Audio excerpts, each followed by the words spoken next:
Hi, my name's Maya, and 3 years ago, my parents told me loyalty meant submission. Right before they cut off my tuition, erased my name from family accounts, and watched me vanish like I was never theirs to begin with.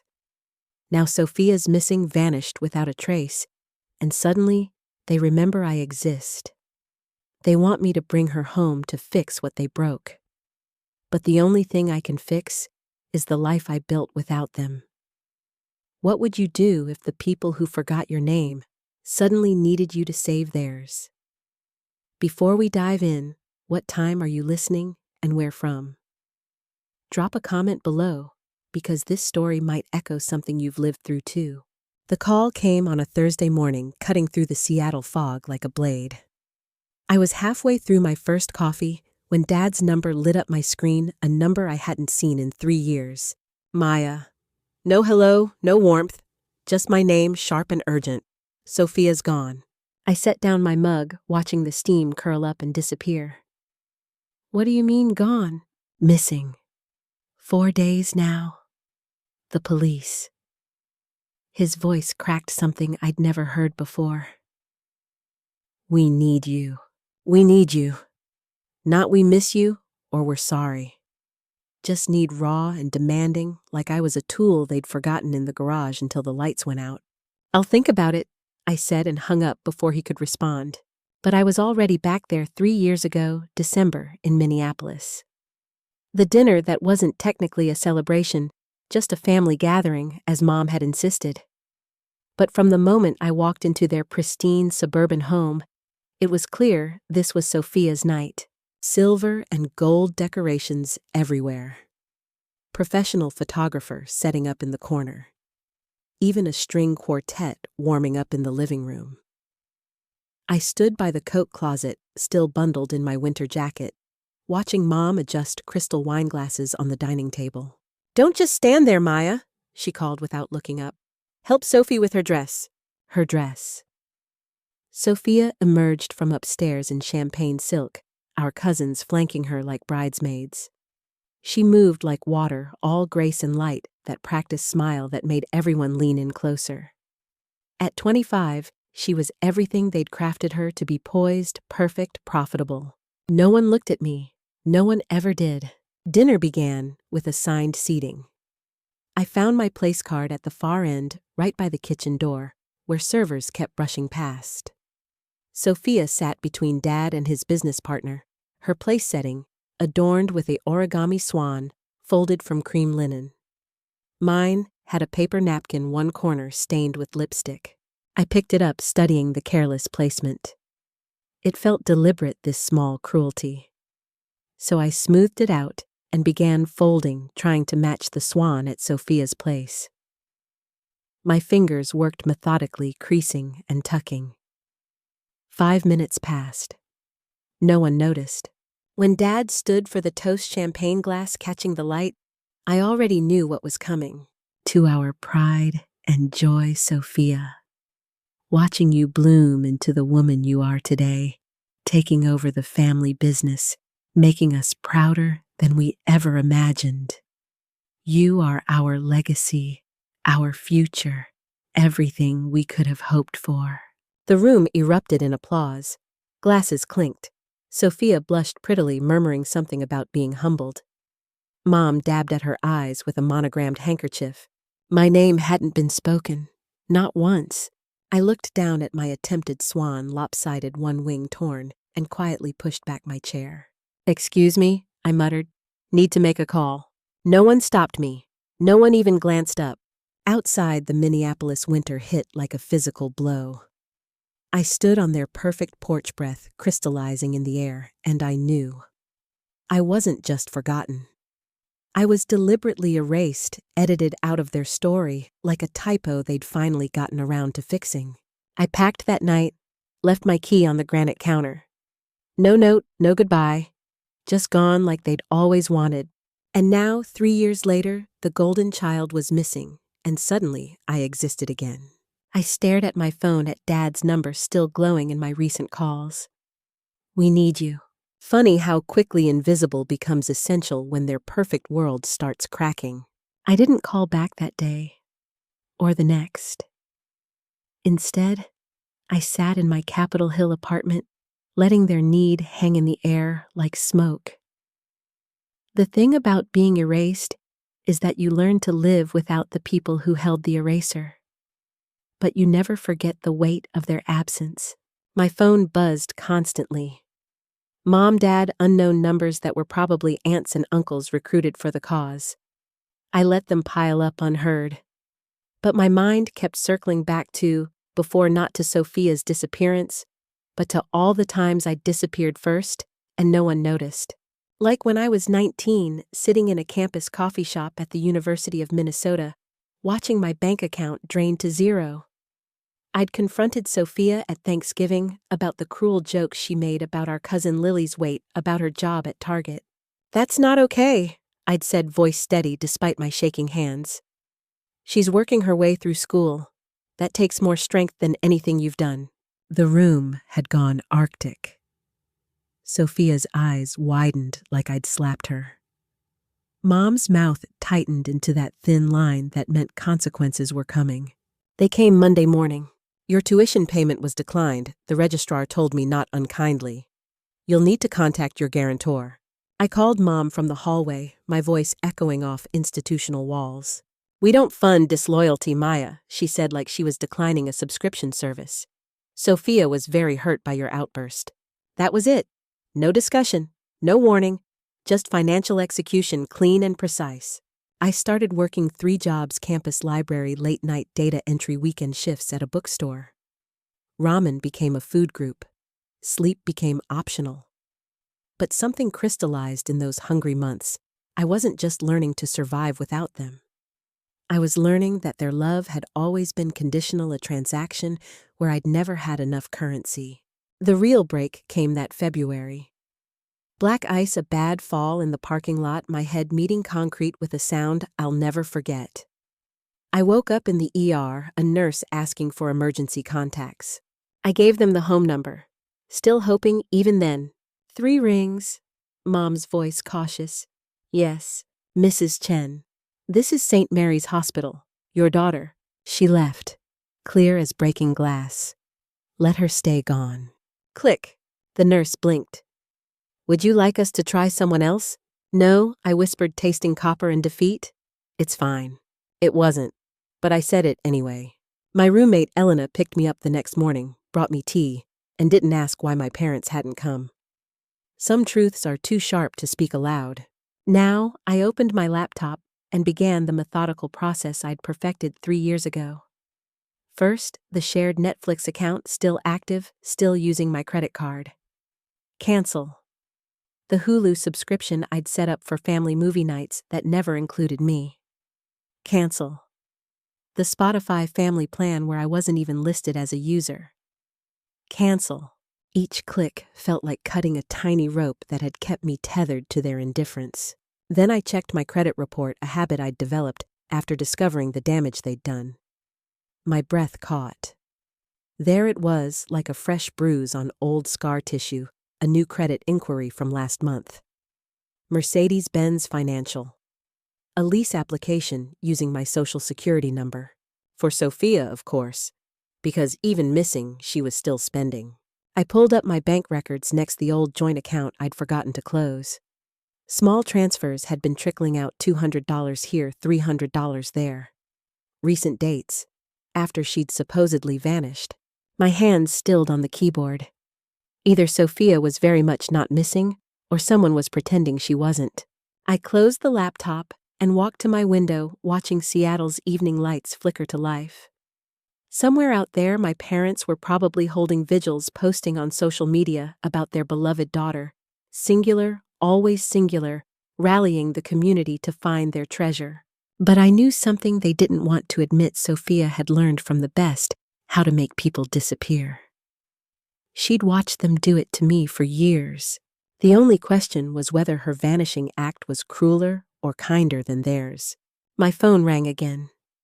This time, I recognized the number: Aunt Catherine, Mom's sister, who'd always been Switzerland in our family wars.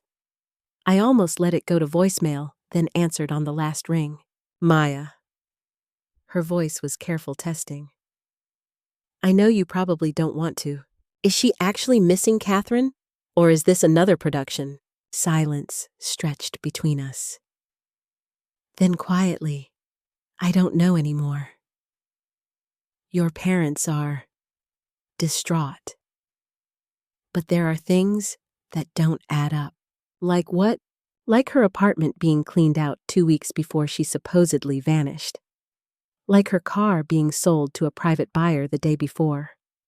Like your mother crying for the cameras, but checking her investment portfolio between takes. I sank onto my couch processing this. You think she ran? I think Catherine said slowly that your family has always been very good at rewriting stories. But Maya, if she did run, she learned it from somewhere. And that's what has your parents terrified. After we hung up, I sat in the dark for a long time. Then I made a decision. Not to help them find Sophia, she'd made her choice whatever it was. But to finally fully disconnect from the fiction that we'd ever been a family at all. I opened a new browser window and started searching for lawyers. The lawyer's office smelled like leather and old paper, a combination that somehow made truth feel more solid. Patricia Reeves sat across from me reading through the documents I'd collected over the years. Bank statements, credit reports, screenshots of accounts opened in my name. The paper trail of a lifetime of financial enmeshment. They've been using your identity as collateral, she said, finally setting down her glasses. Not just emotionally, legally, financially. You're tied to debts you never took on accounts you never opened. Can you untangle it? I can. But Maya, it's going to get ugly. When people like this lose control. They've already lost control, I interrupted. Their perfect daughter vanished. Now they want their backup to fix it. Patricia smiled sharp and understanding. Then let's make sure they can't touch you again. That afternoon, I got coffee in Pike Place Market, needing the chaos of tourists and fish sellers to drown out my thoughts. My phone had been silent for hours, an ominous break from the constant calls. Then, as I watched the sound stretch gray toward the Olympics, it exploded with notifications. Facebook, Instagram, Twitter, all tagging me in the same post. Mom had gone nuclear. Our daughter Maya has abandoned us in our darkest hour. While we search desperately for her sister Sophia, she sits in Seattle too selfish to help. Some children are raised with love and choose cruelty anyway. Pray for us and for Sophia. At least we still have hope of finding one daughter with a heart. Attached was a photo from that last dinner. There I was barely visible at the end of the table, shoulders hunched clearly mid-exit. They'd cropped it to make it look like I was storming out in anger, rather than slipping away unnoticed. The comments were already pouring in. Old high school classmates I hadn't spoken to in years. Distant relatives. Church friends of my mother's. Most offering prayers and condolences. Some, though, were different. Isn't Maya the one who worked 3 jobs to pay for college after you cut her off? Wrote someone named Janet. I remember Maya shoveling your driveway every winter while Sophia was at spin class, added another. Funny how you're begging for her help now. Where were you when she was in the hospital alone? I screenshot everything, forwarding it to Patricia. Evidence, she'd said. Well, they were serving it up themselves. By evening, the narrative was fracturing. An old co-worker posted a photo from years ago, me asleep at my desk during finals week textbooks scattered around me. This is Maya Chen, she wrote. Working 70-hour weeks to pay for the education her parents yanked away. But sure, tell us more about selfishness. My cousin David, who'd stayed silent for years, finally broke. You want to talk about abandonment? Let's talk about the $50,000 in Maya's college fund that mysteriously paid for Sophia's New York shopping sprees. The truth was messier than their fiction, harder to control. I watched it spread like spilled ink, staining the perfect image they'd crafted. Then Aunt Catherine called again. They're panicking, she said without preamble. Your mother's having what she calls chest pains. Your father's threatening to hire a PI to find you. They know where I am. Know Maya. To find dirt on you. To make you come back and play your role. I laughed, surprising us both. What dirt that I work for a nonprofit, that I pay my bills on time, that I built a life without them. That's exactly what terrifies them. Catherine paused. You succeeded without their permission. Sophia ran with their skills. Both of you escaped just differently. That night, I couldn't sleep. I kept thinking about Sophia wherever she was. Had she felt this same suffocation? This same desperate need to exist outside their narrative? We'd never been close. How could we be when they'd pitted us against each other from birth? But maybe we had more in common than either of us had realized. I pulled out my laptop and did something I hadn't in 3 years. I searched for my sister. Not the curated social media presence my parents managed. Not the professional headshots or society page mentions. I dug deeper into the spaces between the stories. What I found made my chest tight. Sophia's art blog hidden under a pseudonym. Brutal raw paintings full of drowning figures and gilded cages.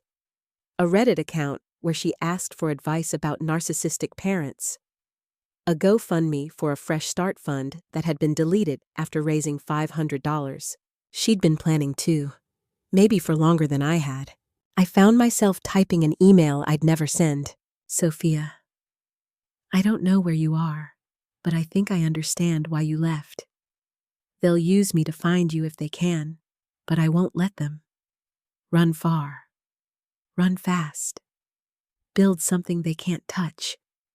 Your sister, the real kind. I deleted it, but the words sat in my chest like a promise. Then I did what I'd done 3 years ago. I chose myself. I started documenting everything.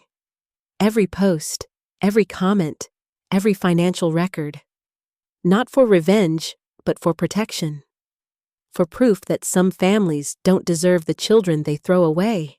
And somewhere in Seattle's sleepless night, I finally understood. We weren't the daughters who left. We were the daughters who survived. The gloves came off on a Tuesday.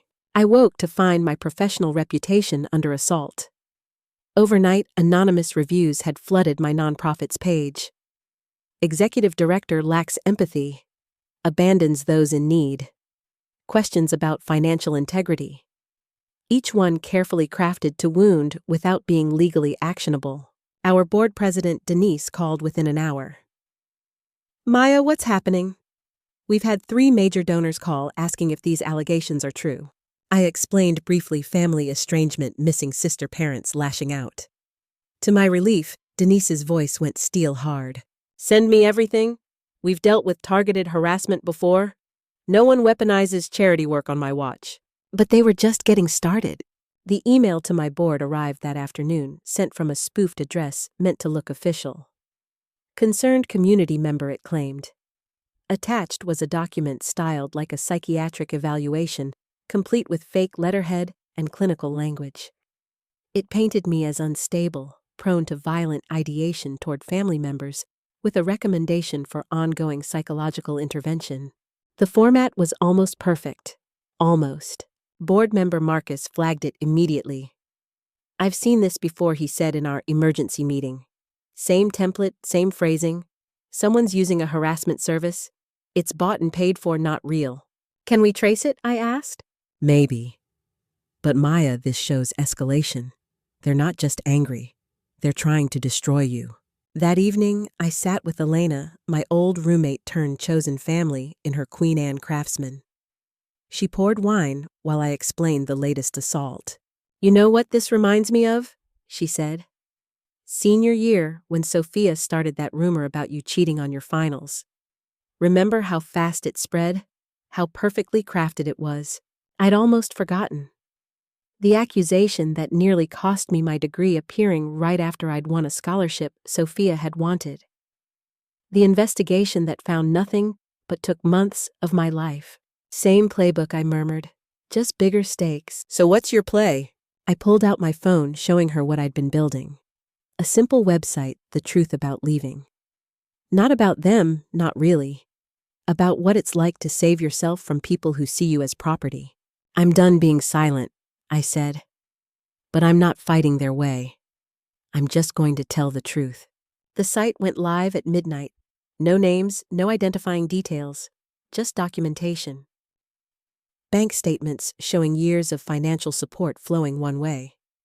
Screenshots of bills in my name paid while I lived on ramen. Medical records from that night in the ER alone. Tuition payment receipts from my 3 jobs. A timeline of everything taken, transferred, or stolen.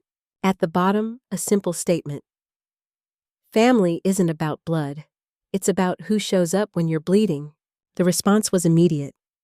Messages flooded in from strangers who recognized their own stories. This could be my family. I thought I was alone. Thank you for showing the receipts. But more importantly, people in Minneapolis started connecting dots. A former neighbor posted, "I always wondered why Maya was shoveling their driveway at 6 a.m. before her campus job while Sophia slept in." My high school counselor emerged from retirement to share Maya Chen earned every scholarship she got.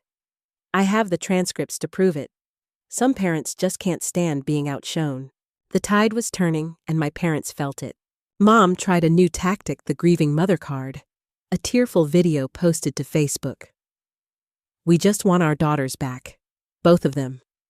Whatever mistakes we made, we're just heartbroken parents who love too much." It might have worked, except someone noticed Sophia's room in the background. Completely intact. Untouched. Not the room of a missing person, but a shrine to someone who'd been gone much longer. Dad went for intimidation. Legal threats arrived via email. Cease and desist. Defamation claims. All smoke, Patricia assured me, but meant to scare. "They're flailing," she said. "Discovery would destroy them. They know it." Then came the twist none of us expected. A package arrived at my office. No return address. Inside a USB drive and a note in handwriting, I knew like my own heartbeat. "Maya. They're looking in the wrong places. Always have. Check your email on the 15th. S." My hands shook as I plugged in the drive. Financial records bloomed across my screen. Years of transactions I'd never seen. Trust funds in our names, plural, that only one of us knew existed. Properties purchased and sold. Investment accounts bled dry. Sophia hadn't just run. She'd taken evidence. I sat back staring at numbers that rewrote our entire childhood. We'd never been poor. We'd been robbed. Both of us, just in different ways. The 15th was 3 days away. Whatever Sophia was planning, whatever truth she was about to unveil, I knew one thing: our parents had created 2 daughters who knew how to disappear. They just never expected us to disappear together. The 15th arrived with Seattle's typical February drizzle. I sat at my desk, refreshing my email every few minutes, wondering if Sophia's message had been another ghost, another manipulation in a lifetime of them. Then at exactly noon it appeared. Not from Sophia, from the Minneapolis Star-Tribune. Breaking: prominent business family under investigation for financial fraud. My phone exploded before I could finish the first paragraph. Patricia calling, Denise texting, Elena showing up at my office door with her laptop. "Maya, you need to see this. It's everywhere." The investigation had been ongoing for months. Federal authorities, financial crimes. The twist. It had nothing to do with Sophia's disappearance and everything to do with why she'd run. Our grandfather's company, Chen Industries, built on his immigrant dream and decades of honest work. Our parents had inherited it and hollowed it out. Shell companies, embezzled funds. Investor money disappeared into personal accounts, including those mysterious shopping sprees and luxury cars. But the killing blow was in paragraph 12. The investigation was initiated after an anonymous whistleblower provided extensive documentation of financial irregularities dating back 15 years. Sophia. She hadn't just run. She'd burned it all down on her way out. My phone rang. "Mom." For the first time in days, I answered. "You did this." Her voice was venom and desperation. You and your sister, you planned this. I haven't spoken to Sophia in 3 years. You made sure of that. Don't lie to me. The investigators knew things only family could know? About the accounts, the transfers? The theft? You mean the fraud? Using your daughter's names and socials for your shell games. Silence. Then smaller. We gave you everything. You gave us debt and called it love. You stole our futures and called it family loyalty. And when I wouldn't play along anymore, you erased me.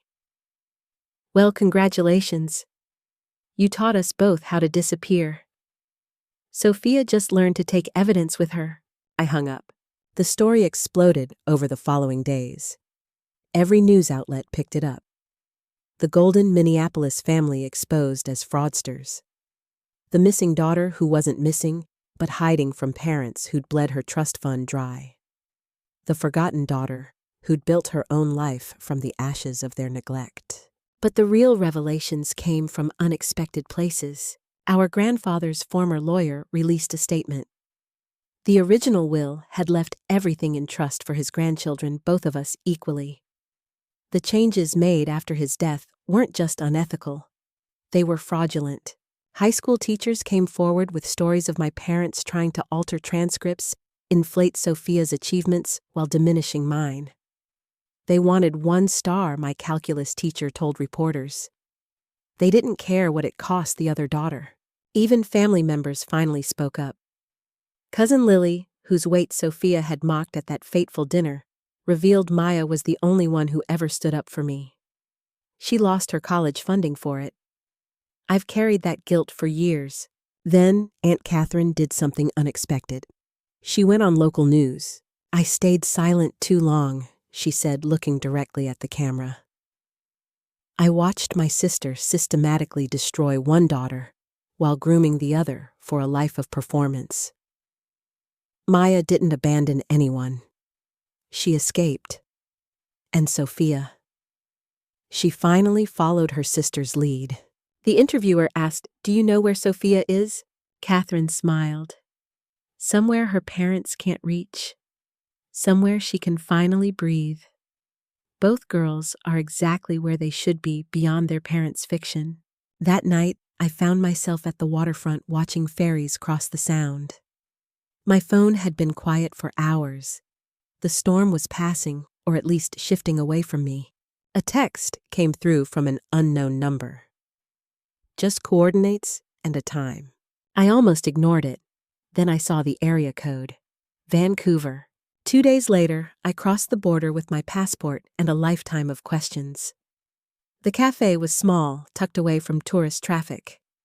I walked in, scanning faces, and then, there she was. Sophia looked different. Hair shorter, dyed darker. No designer clothes, just jeans and an oversized sweater. She looked younger somehow. Freer. Maya. Not a question, just acknowledgement. I sat down across from her, and for a moment, we just stared. 2 sisters who'd been weapons pointed at each other, finally lowering our guards. "I'm sorry," she said finally. "For all of it. For being their puppet. For the things I said the way I treated you. For taking so long to see what you saw at 19. You were a kid too," I found myself saying. "They raised us to be rivals, not sisters." Still. She wrapped her hands around her coffee cup. "You got out clean. I had to take half their crimes with me as insurance. Is that why you sent the evidence?" She nodded. "I wasn't brave like you. I couldn't just walk away empty-handed. I needed leverage.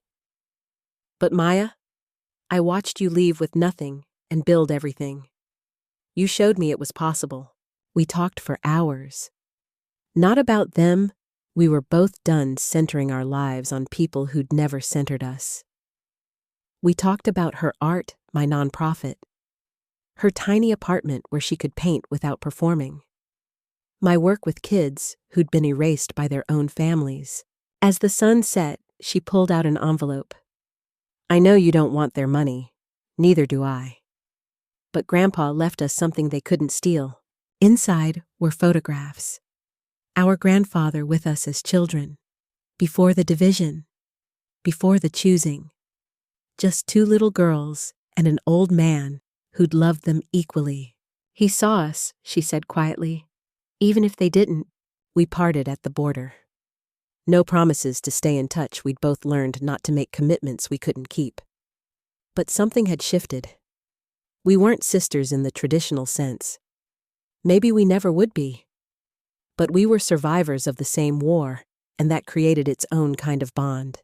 The investigation would continue. Charges would be filed. Our parents would face consequences that had nothing to do with either of us. And somewhere in Minneapolis, in a family mansion with 2 empty bedrooms, they'd finally understand what happens when you teach your daughters to disappear. We become very, very good at it.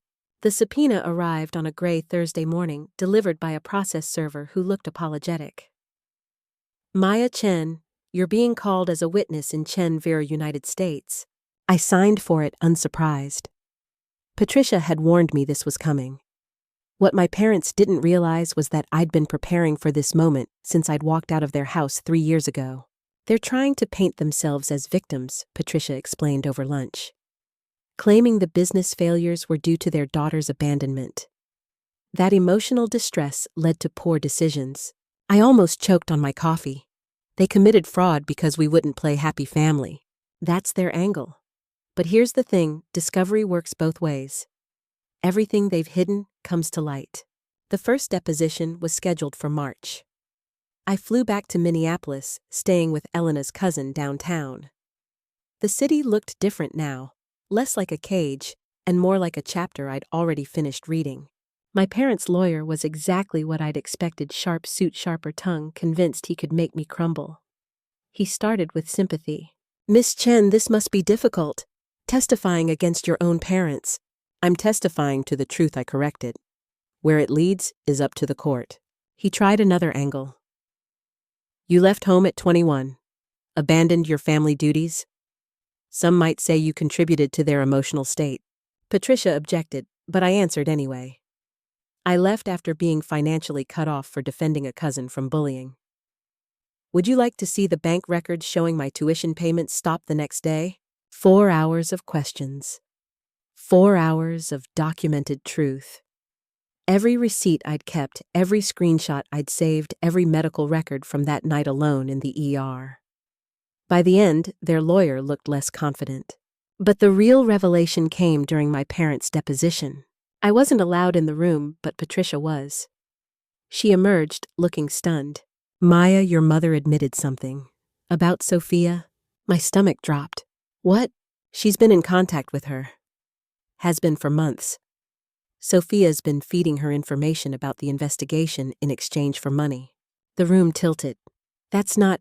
Sophia sent me evidence. She helped expose them. She's playing both sides. Has been all along. I thought about our meeting in Vancouver. Her apology. The photographs. Had that been real, or just another performance in a lifetime of them? That night I called Aunt Catherine. Did you know about Sophia? A long pause. I suspected. She learned from the best Maya. How to survive by any means necessary. So everything she said might have been true, might have been strategy. With your family, can anyone tell the difference anymore? The trial date approached like a storm system. Media coverage intensified. The Golden family's fall from grace made for irresistible headlines. But something unexpected happened. Public opinion began to shift. A Facebook group formed Justice for the Chen sisters. Not just for me, but for Sophia too. People were beginning to understand that we were both victims, just in different ways. One discarded, one weaponized. Both damaged. Then a week before trial, everything changed. The package arrived at my hotel, no return address. Inside a USB drive and a single line, the whole truth this time. I almost threw it away, but curiosity won. The files were devastating. Not just financial records recordings, years of them. Sophia had been documenting everything. Every cruel comment, every manipulation, every moment that proved what our home really was. including a conversation from last month. Mom, if Maya testifies, we're finished. Dad, then make sure she doesn't. Use whatever you have to. Mom, what about Sophia's information? Dad, pay her what she wants. We'll deal with her after. There it was. They were planning to throw Sophia under the bus too, once I was handled. I sat in my hotel room staring at evidence that could destroy them completely. But it would destroy Sophia too, proof she'd been extorting them playing both sides.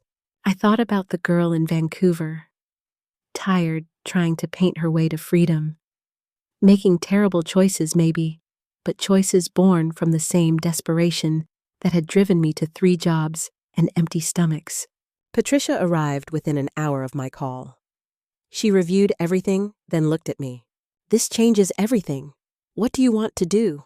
I thought about justice, about revenge, about 2 little girls in those photographs with their grandfather before they learned to see each other as competition for scraps of love. Can we use it without destroying Sophia? Patricia smiled. Let me make some calls. The solution was elegant. We submitted the financial evidence, but not the recordings. Enough to prove fraud without proving Sophia's involvement. The prosecutors had what they needed. My parents had hung themselves with their own greed. But I kept the recordings. Insurance, maybe? Or maybe just proof that somewhere in all that manipulation, Sophia had been trying to protect us both in the only way she knew how. The trial lasted 2 weeks. I testified for 3 hours calm and clear. My parents sat at the defense table aging before my eyes. When Mom tried to catch my gaze, I looked through her. I'd learned that trick from them. The verdict was guilty on all counts: fraud, embezzlement, money laundering. The sentence would come later, but their empire was done. Outside the courthouse, reporters shouted questions. I prepared to duck into Patricia's car, but then I saw her. Sophia standing across the street, wearing paint-stained jeans and that same oversized sweater from Vancouver. She raised one hand, not a wave, just acknowledgement. I nodded back. Whatever game she'd been playing, whatever survival tactics she'd used, we'd both made it out. Differently, messily, but out. The reporters kept shouting, but I had only one thing to say. Family isn't about blood. It's about truth. Today, the truth won. Then I got in the car and left Minneapolis for the last time. 6 months later, I stood in my Seattle office watching the Space Needle pierce through morning fog. The trial was over. Sentencing had been swift. My parents would spend the next 5 to 7 years in federal prison. The family business was gone, liquidated to pay back investors. The house in Minneapolis had been sold. But I wasn't thinking about any of that.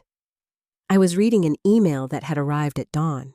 Maya, I know I have no right to ask anything of you, but I wanted you to know I'm in therapy now. Real therapy, not the performance counseling Mom used to parade us through. I'm learning to be a person, not a projection. I'm sorry for playing both sides. It was survival, but it was also wrong. You showed me there was another way, and I was too scared to take it clean. I'm painting full-time now. Attached is my latest piece. I call it Sisters in Negative Space, 2 figures defined not by their connection, but by the emptiness between them. Maybe someday we can fill it with something better. S. The painting was brutal in its honesty. 2 silhouettes facing away from each other, but their shadows reached toward one another, almost touching. I closed the email without responding. Not out of anger, but because some conversations need more time to ferment. We'd been weapons aimed at each other for so long, learning to be humans would take longer than 6 months. My phone buzzed. Denise texting about our nonprofit's latest project, a scholarship fund for young adults estranged from their families. We'd funded 12 kids so far, all building lives from scratch like I had. Board meeting in 10, she reminded me. I gathered my papers, then paused at the small shelf above my desk. Next to my professional awards sat 3 things: the crumpled napkin swan from that last dinner, preserved in a small frame. The photographs Sophia had given me of us with our grandfather. And a new addition, a ceramic bowl, lopsided and imperfect, that I'd made in a pottery class Elena had dragged me to. You need a hobby that isn't work or processing trauma, she'd insisted. She was right. I was learning to build things that weren't just about survival. The board meeting flew by. Funding approved, new partnerships established. When it ended, Marcus pulled me aside. You know, Maya, you've built something remarkable here. Not just the organization, the community, the healing. I thought about the kids we served. All of them carrying invisible wounds from families that couldn't love them right. All of them learning like I had that chosen family could be stronger than blood. That afternoon, I met Elena for lunch at our usual spot overlooking the Sound. So she said, stealing fries from my plate, any word from the sister? I told her about the email, the painting. She listened, then said, you know, forgiveness doesn't mean reconnection. You can wish her well from a distance. I know. I'm not sure what I want yet. Maybe that's okay. Growth, Elena grinned. The old Maya would have had a 5-year plan already. She was right. I was learning to let things be uncertain, unfinished. To let stories end without neat bows.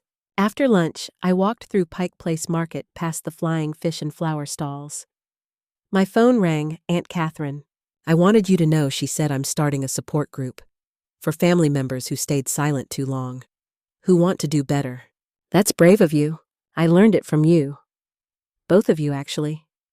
Sometimes the bravest thing is admitting you were wrong. We talked for a few more minutes about the group, about healing, about the long journey from complicity to accountability. When we hung up, I felt something lift, another small piece of the past settling into place. That evening, I taught my weekly art therapy class at the youth shelter. Tonight's project was mask making the face you show the world versus the one underneath. One teen, Alex, held up their creation. The outside was covered in mirrors reflecting everyone else. The inside was a galaxy of colors. Sometimes they said you have to be empty before you can figure out what really fits inside. I thought about empty bedrooms and bank accounts. About silence where love should have been. About how sometimes removal is the first step of renewal. That's beautiful, I told them, meaning it. After class, I stood outside the shelter, breathing in the Pacific Northwest evening. Somewhere across the border, Sophia was painting her truth. Somewhere in federal prison, our parents were facing theirs. And here I was, building something they never could, a life based on genuine connection, not performance. My phone lit up with a text from a number I didn't recognize. I almost deleted it, then saw the area code. Vancouver. It was a photo, a gallery opening, Sophia's name on the program, and at the bottom, not asking you to come. Just wanted you to know I'm visible now in my own way. I saved the image. Maybe I'd go. Maybe I wouldn't. But for the first time, I had the choice. As I drove home, Seattle's lights twinkling like ground-level stars, I thought about visibility. How my parents had made me invisible to lift Sophia up. How they'd made Sophia visible for all the wrong reasons. How we'd both had to disappear to finally be seen clearly. My apartment welcomed me with its familiar quiet. No performing, no pretending. Just space I'd claimed as my own. I made tea, settled onto my couch, and opened my laptop. A blank document stared back. I'd been thinking about writing our story not for revenge or vindication, but for all the other invisible daughters and weaponized golden children out there. I typed the first line. Family isn't about blood. It's about who sees you clearly and loves what they find. Then I kept writing, building something new from the empty space they'd left behind. Because that's what we do, those of us who've been erased. We don't just survive. We create. We thrive. We become visible on our own terms. And sometimes in the space between two sisters who were never allowed to be sisters, something new grows. Not reconciliation exactly. Not forgiveness completely. But understanding. Acknowledgement. The recognition that we were both casualties of the same war, fighting on opposite sides of a battle neither of us chose. Maybe that's enough, Maybe that's everything. As Seattle settled into sleep around me, I smiled. Tomorrow would bring new challenges, new growth, new possibilities. But tonight, I was exactly where I needed to be. Home. The real kind. The kind you build yourself.